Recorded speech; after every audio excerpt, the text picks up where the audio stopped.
Ash Lewin, you're the senior industrial designer at Giro, and we're here at the launch for the new Eclipse Pro. There we are. Lovely to be here in Barcelona. You just flew in from LA. How are you?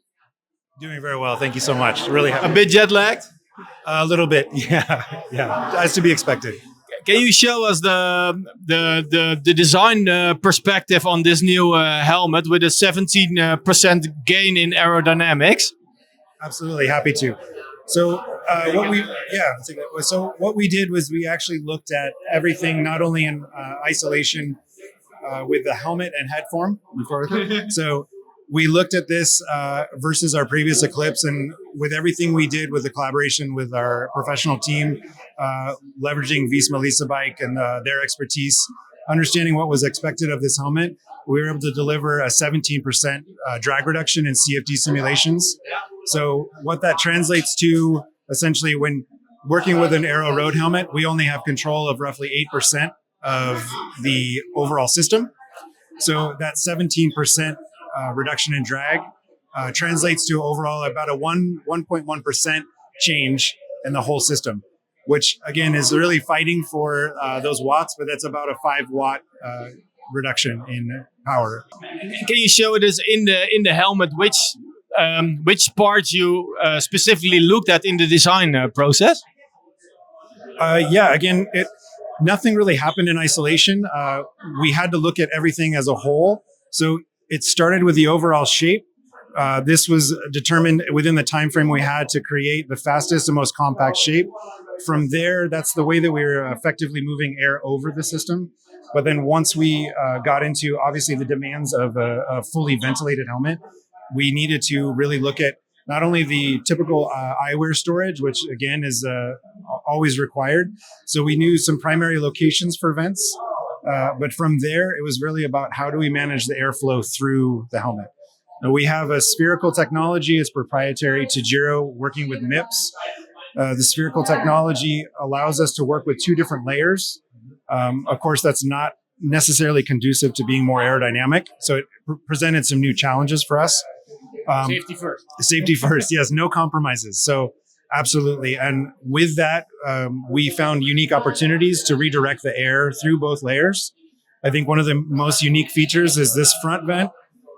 As you think about this in a head down position, when the rider is either in a full sprint or even in a rest position, the air is entering through this vent center and it's splitting into a Y. Some of it moves to the head, upper forehead, and the other moves down over the brow and over the face. These riders are in such a dynamic ride position. There's a lot of movement, but we looked with the team at kind of what was the aggregate of both. So we looked at essentially what would be the heads down position, and that could either be upright or on the hoods in a lower tuck, so like an aero tuck on a road bike. And then in a heads up position, again, in either where there's a lower tuck, heads up. It really was about establishing 2 angles because we didn't have infinite time or resources to measure in CFD. Would require a lot of manpower and hours to do that. And you used also the wind tunnel tests, right? Because you had 10 months for all this, and in the tour it was the first time, the Tour 25. It was the first time they used this helmet, right? That's correct. Yeah. So in a very short amount of time, we decided to put the emphasis on CFD for this. We did do a wind tunnel towards the latter half just to confirm some of the trends that we saw.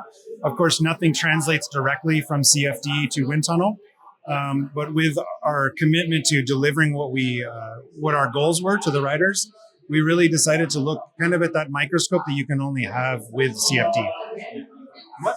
What do you, as a design professional, I've looked at your website and it was all about aerodynamics. What do you, as a design professional, find most challenging and most inspiring about this project?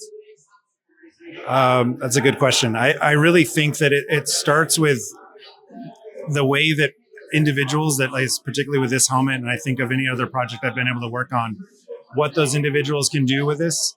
It's incredible to be even a small part of what they can do, because without them, these are just objects without context. It's not until they bring them to life that they really become something. So I love being a part of that. I love the challenges that aerodynamics bring.